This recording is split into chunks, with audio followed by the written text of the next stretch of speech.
Hi, I'm Harry Marks, host of Let's All Go to the Lobby. You've probably heard the term pre-code to describe a movie made during a certain time period. Well, there's a reason for that, and I'm here to walk you through that era. It was defined by a set of self-censorship guidelines implemented by Hollywood from 1934 to 1968, known as the Hays Code, and it's the subject of a new 5-part series of Behind the Scenes.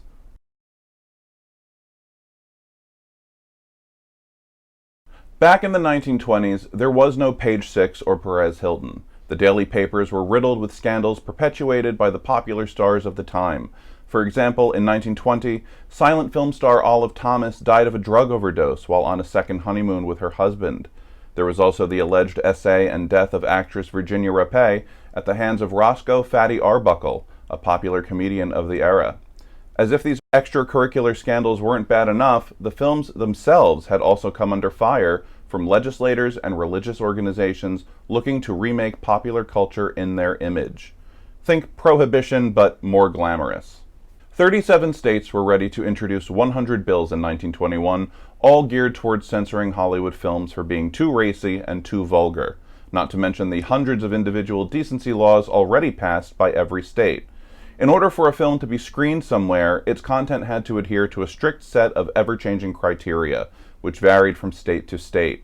Not wanting to find itself mired in an endless roll of red tape, Hollywood decided to regulate itself instead, and to help them in their quest to save the country, and their bottom line, from both a moral and literal bankruptcy, they brought in a man who knew how to manage a scandal or two, William Harrison Hayes, Sr. Hayes had been President Warren G. Harding's manager during his campaign, which had earned him the role of United States Postmaster General from March of 1921 to March of 1922. Before that, he had chaired the Republican National Committee for 3 years. Hayes had found himself mired in a financial quagmire after attempting to repay the 1920 Republican campaign debt with money from donors, which he had reimbursed with Liberty bonds from World War I. Hayes was dragged before the Senate Committee on Public Lands and grilled about how much he had taken from the founder of Sinclair Oil, Harry Ford Sinclair. At first, he'd confessed to accepting $75,000 in cash, before ultimately admitting he'd also donated $185,000 in Liberty bonds. In January of 1922, Hayes resigned from Harding's administration and accepted the role of chairman of a brand new collective, the Motion Picture Producers and Distributors of America, or MPPDA. For his efforts, he was paid a salary of $100,000. The MPPDA was comprised of all the major studios at the time, which were responsible for creating 70 to 80% of all films produced in the United States.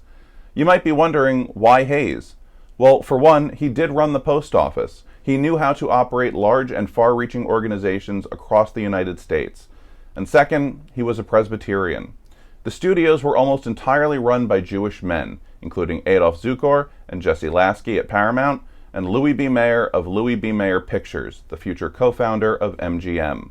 Those responsible for stirring up the moral panic that led to the creation of the MPPDA were Protestant. They felt the Jewish heads of the studios were unaware of the Christian values at the center of what was deemed appropriate for public consumption. To the studios, Hayes was their way of letting the Protestants know they were taking their concerns seriously. To the Protestants, Hayes was their inside man who would change Hollywood for them. And so, with the formation of the MPPDA and the appointment of William Hayes as its leader, the stage was set for a new set of rules for the studios, one that would change filmmaking for over 3 decades. In our next installment, we'll take a look at the Hays Code's inception and what it entailed. So what was the Hays Code exactly? Well, for one, its real name was the Motion Picture Production Code. It gained its nickname, the Hays Code, thanks to MPPDA President William Hayes. The code was a set of rules set forth by the MPPDA by which all studio films would be measured. It started life in 1927 as a list of don'ts and be carefuls, which was affectionately referred to as the industry's Magna Charta. This was the same year The Jazz Singer, often considered the first film to feature synchronized sound, was released. Among the Magna Charta's don'ts were things like no pointed profanity. We're not just talking S-words and F-words here either. Any language that took the Lord's name in vain was also forbidden. Miscegenation or interracial marriage was also off the table, as well as the inference of sex perversion. This included everything from depictions of homosexuality to the suggestion that two people in any kind of relationship might be making love. But it wasn't enough. 2 years after the Magna Charta's creation, a Catholic layman named Martin Quigley and a Jesuit priest named Daniel A. Lord collaborated on a revised document. Quigley was already part of the Hollywood machine, at least tangentially speaking. He was the editor of the Motion Picture Herald, a trade paper that was published from 1931 until 1972. Lord and Quigley worked directly with the heads of the studios to codify the rules that would make up the new production code. It would be founded in Catholic morals, and the films made under this new code would be forbidden from depicting all the sinful and amoral content they had gotten away with during the 20s and early 30s. No more adulterers, or blasphemers, or unpunished criminals. New films would adhere to the guidelines set forth by Lord and Quigley, many of which had been used in the original Magna Charta. And for the studio's cooperation, the Catholic Church would no longer pursue governmental legislation to keep Hollywood in line. The production code in its entirety was first published in Variety on February 19, 1930, and here's what it said. It started with a set of 3 principles. First, no picture shall be produced which will lower the moral standards of those who see it, meaning crime would never be glamorized or romanticized. Second, correct standards of life, subject only to the requirements of drama and entertainment, shall be presented. What was a correct standard of life according to the Catholic Church in 1930? I'm sure you can guess. And third, law, natural or human, shall not be ridiculed, nor shall sympathy be created for its violation. Following those principles, a number of applications were outlined. 1. Robbery, murder, and other crimes were not to be presented in a way that would inspire sympathy or imitation. 2. The sanctity of the institution of marriage and the home shall be upheld, meaning no explicit depictions of passion or SA should be conveyed or even implied. 3. Audiences should not be subjected to vulgar or obscene language or acts. This is actually 3 separate points I'm condensing into one. 4. No nudity, ever, not even in silhouette, and no revealing clothing either. 5. Dances suggesting or representing sexual actions or indecent passion are forbidden.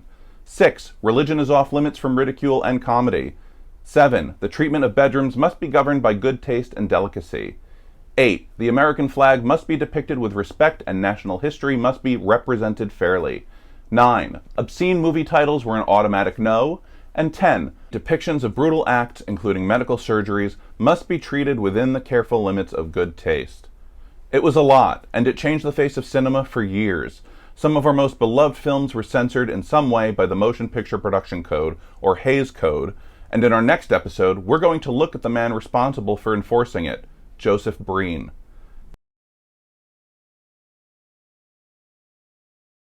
Before we dive in, let's take a look at what happened after the Motion Picture Production Code was codified. The rules were finalized in 1930, but Hollywood wasn't really taking them seriously. Just look at 1933's 42nd Street. In the number Shuffle Off to Buffalo, Ruby Keeler plays a new bride ready to consummate her marriage as she and her husband close the curtains on the train car, taking them to their honeymoon destination. As Keeler deposits her shoes outside for the conductor to collect, her arm is seen going limp and dropping to the floor, hinting that the couple are getting up to something behind that curtain. This was one of the scenes that led to the forced adoption of the Hays Code. The same year the film came out, a new Catholic organization was founded by Reverend John Timothy McNicholas, who had grown tired of the church being ignored by Hollywood. Either they would honor the code they agreed to, or they would see their films boycotted across the country. This coalition was called the Legion of Decency, and it started rating movies on its own. The MPPDA, led by William Hays, wasn't about to let this new group dictate what could and couldn't be shown in theaters. So Hays created a new department inside the MPPDA called the Production Code Administration, and to head up this group, he tapped former reporter Joseph Ignatius Breen. Breen was a devout Catholic and had worked with Hays back in 1931. As head of the PCA, no film would be allowed to be produced without his say-so. In addition, any pre-code movie from the 1920s and early 30s had to be approved prior to being shown in theaters again, and many were not unless they underwent major edits. For example, in the 1930 Marx Brothers film Animal Crackers, a number of cuts were made for its re-release during the Hays Code era. This included cutting a line from the song Hooray for Captain Spaulding. Margaret Dumont sings, but Groucho's follow-up lyric, I think I'll try and make her, was left on the cutting room floor. And those changes were done at the behest of Joseph Breen. The code may have been named after William Hays, but Breen was the man who made sure everyone in Hollywood adhered to its rules. He was not so affectionately known as the production code czar, due to his conservative views on how and what films should be made. There were also accusations that Breen was an anti-Semite, based on a number of letters he'd written during his pre-PCA days. They feature vitriol like, quote, "Jews seem to think of nothing but money-making and sexual indulgence." But Breen was a man of multitudes. Yes, before taking over as head of the PCA, he did express anti-Semitic views. According to The Forward, a Jewish not-for-profit publication, the anti-Semitic bile erupted during the pre-code era when Breen, newly arrived in Hollywood, was shocked by the folkways of the locals and anguished by his inability to purify the screen. Those sentiments all but disappeared once he began working inside the Hollywood machine. In fact, when a trade magazine reprinted an anti-Semitic leaflet that had been left in Midwestern theaters and even in Los Angeles, Breen was among the first to, quote, "run this vicious thing into the ground." As for his role as production code czar, he was more of a guide than a gatekeeper. According to Leonard J. Leff, the author of The Dame in the Kimono, Hollywood Censorship and the Production Code, Breen was not the voice of Hays, Wall Street, the Legion of Decency, or the state censor. Rather, he was the agent of ambivalence. He helped producers translate the dangerous into the ambiguous and, on occasion, even into the subversive. It was because of Breen that we got films like The Grapes of Wrath and Black Fury. In our next installment, we'll take a look at 3 specific films affected by the Hays Code and how the religious zealotry of the church changed the face of cinema for over 2 decades.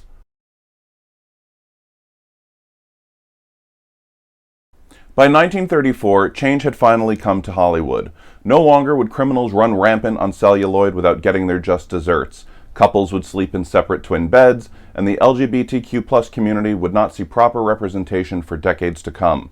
At least that was the hope for the National Legion of Decency. As a result of the Hays Code, filmmakers incorporated gay characters into their pictures through queer coding, which conveyed a character's potential sexuality through their mannerisms and style of dress. During the Hays era, the portrayal of LGBTQ+ characters in a positive light was expressly forbidden. However, many villains were queer-coded, such as Peter Lorre's Joel Cairo in 1941's The Maltese Falcon. In other instances, storylines featuring same-sex relationships were entirely omitted, which brings us to our first film, 1958's Cat on a Hot Tin Roof.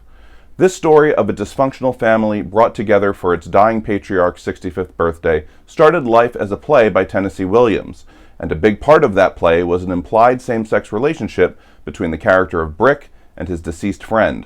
It's that love that causes Brick to break his ankle at the start of the play by jumping over hurdles, reliving his glory days as a high school athlete. Yet due to the Hays Code's strict rules, that storyline was entirely erased from Richard Brooks's adaptation. And that change ripples throughout the rest of the film as well. Brick is no longer someone grieving over the loss of the person he loves. He's now just an immature man-child who peaked in high school. But Cat on a Hot Tin Roof was only one Southern story affected by the production code. 19 years earlier, Clark Gable found himself in Joseph Breen's crosshairs during the filming of the 1939 epic Gone with the Wind. A surprising positive effect of the Hays Code was its forbidding of any racial or ethnic slurs, meaning Gone with the Wind's dialogue is far less offensive than what Margaret Mitchell had written in her original novel. But without a doubt, one of the most quoted lines ever captured on film is Rhett Butler's final remark to Scarlett O'Hara, as he turns and tells her, "Frankly, my dear, I don't give a damn," before walking away. Well, if Breen had gotten his way, that line would have sounded a lot different.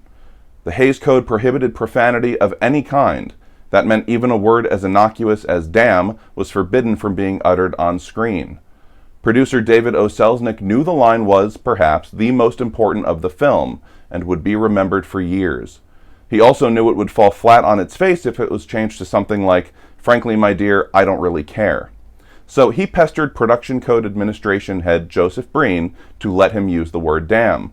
But Breen was unmoved.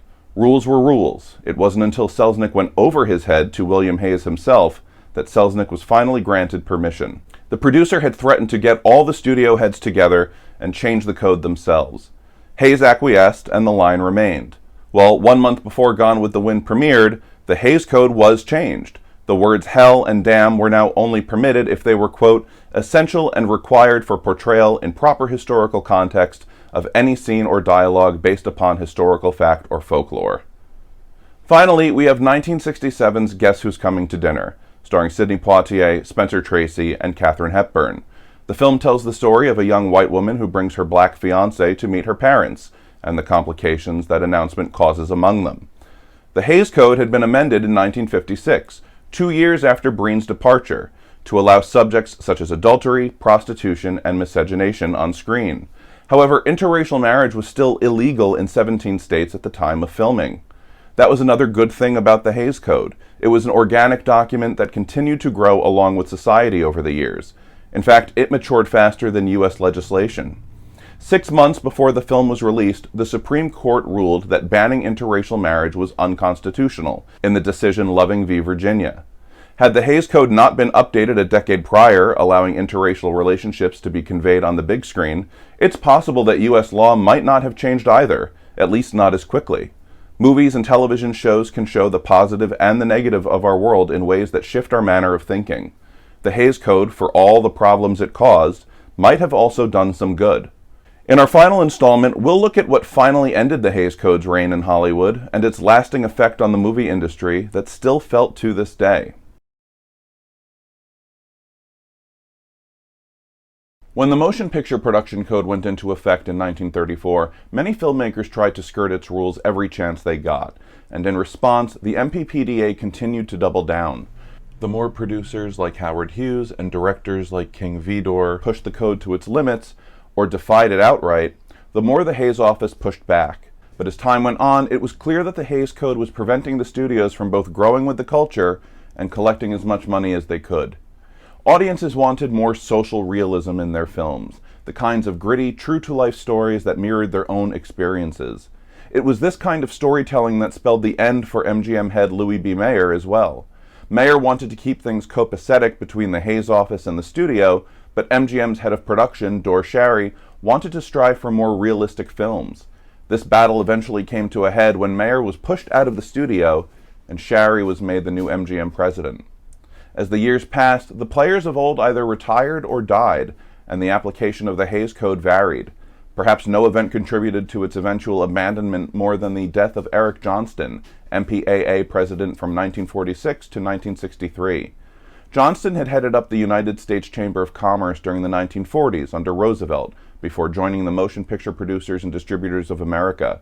He then immediately renamed the organization to the Motion Picture Association of America, or MPAA.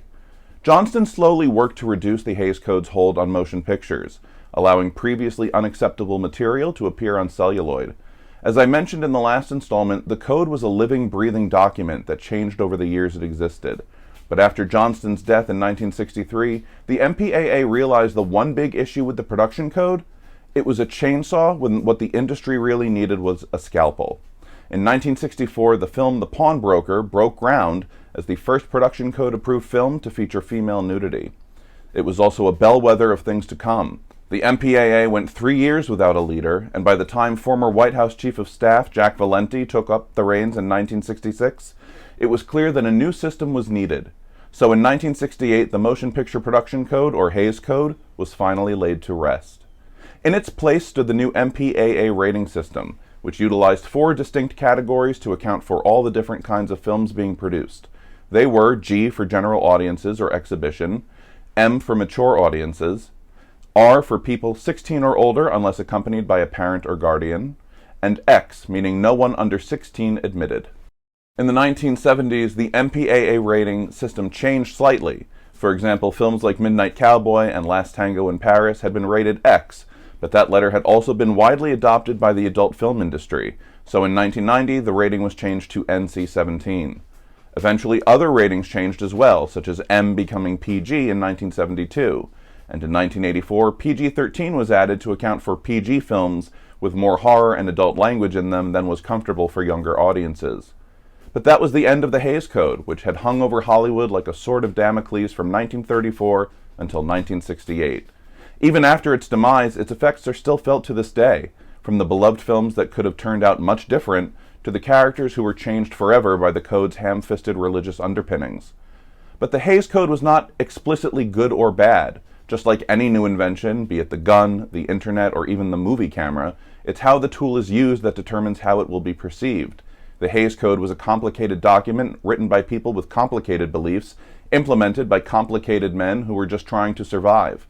And while we may look around and think something like that could never happen again, we should be careful, because it already is, and it's getting worse. Thank you for watching. If you've liked what you've seen, please like and share to help others find my videos. And be sure to subscribe so you can catch all the videos as soon as they drop. I'm Harry Marks, and I'll see you next time in the lobby.